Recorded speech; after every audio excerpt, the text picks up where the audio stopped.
na re, na re, na re, na ra. Simikran Hikiwa significa o futuro vai ser ancestral ou não será. E eu digo, Simikran Hikiwa, a ciência vai ser ancestral ou não será. E no congresso, Débora, sempre que começo falando, assim como você começou o dia de hoje, eu começo cantando e o povo tá tudo lá brigando e de repente todo mundo fica assim meio parado, achando estranho. Eu falo, vocês não rezam para comer? Nós cantamos para falar. E cantar para falar não é romantizar o que é ser indígena, o que é ser quilombola, mas assim como diz Conceição Evaristo, é para fazer acordar a casa grande. Mas muito mais do que para fazer acordar a casa grande, é um jeito da gente não se sentir sozinha. Quantas vezes nos corredores da universidade nós nos sentimos sozinha?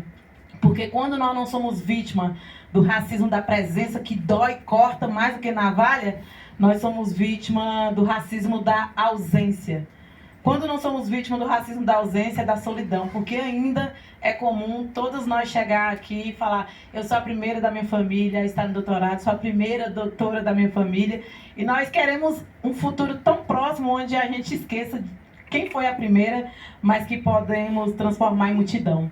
Agradeço aqui, Gilvânia, por essas importantes avaliações. A gente já fica assim, até com vontade de escrever de novo, quando ela vai fazendo correção do texto. Eu falei, nossa, por que eu não corrigi o meu assim também, na tese de doutorado? Agradeço o Shirley pela sensibilidade. Quando confirmou essa banca, eu falei, gente, é mesmo que eu estou confirmada? Será que eu vou dar conta de chegar lá? Cheguei ontem quase meia-noite lá do território de Jacareí, fiz 12 horas de viagem para estar aqui. E desculpa por atrasar a banca, mas eu estava resolvendo a princípio, uma equipe já está indo para o Pará e eu vou amanhã cedo para o Pará, diante da situação que está acontecendo no Pará. Mas dizer o quanto que é importante rememorar, retornar à universidade e ver esse tanto de gente participando aqui onlinemente, parece até as nossas aulas no período da pandemia, que quando nós fizemos vários sonhos, a nossa metodologia era vamos realizar a entrevista no quilombo tal, na aldeia tal, e nada disso foi possível porque a pandemia nos atravessou, assim como diz Gilvânia também, e que os povos indígenas quilombola, assim, a partir da DPF, no caso nosso, a DPF 709, nós fizemos outros modos metodológicos inovadores de fazer pesquisa. Inclusive, fiquei tão feliz da sua tese aqui ser bilíngue só nesse jeito de finalizar, cumprimentando o povo Pataxó, cumprimentando o povo Xacriabá, e nessa linguagem, porque nós não estamos falando somente de língua de acesso, língua indígena, portuguesa, colonial. Nós estamos falando da linguagem capoeira, isso é uma linguagem também. Abrir os trabalhos é bilíngue, também é intercultural.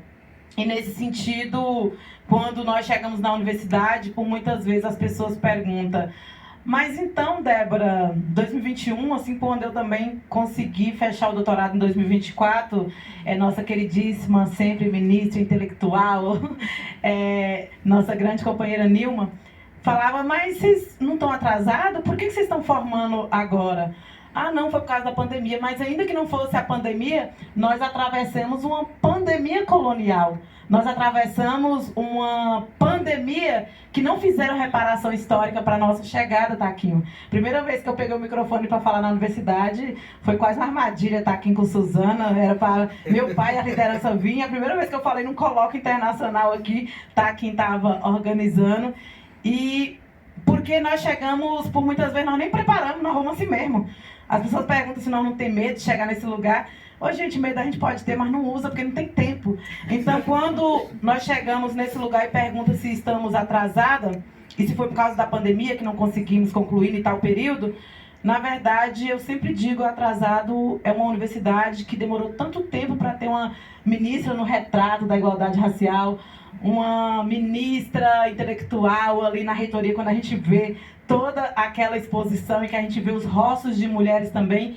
Então, eu fico muito feliz, eu falei para a Shirley quando eu vim ali, é a primeira vez que eu leio um trabalho, Ione, com tanta presença indígena, quilombola, mas sobretudo de mulher. É a primeira vez que eu venho numa banca também da presença indígena, quilombola, negra, mas também majoritariamente mulher. Porque quando nós falamos de epistemicídio, nós estamos falando também de um processo de violência, da matança do conhecimento, que eu falo de oralicídio.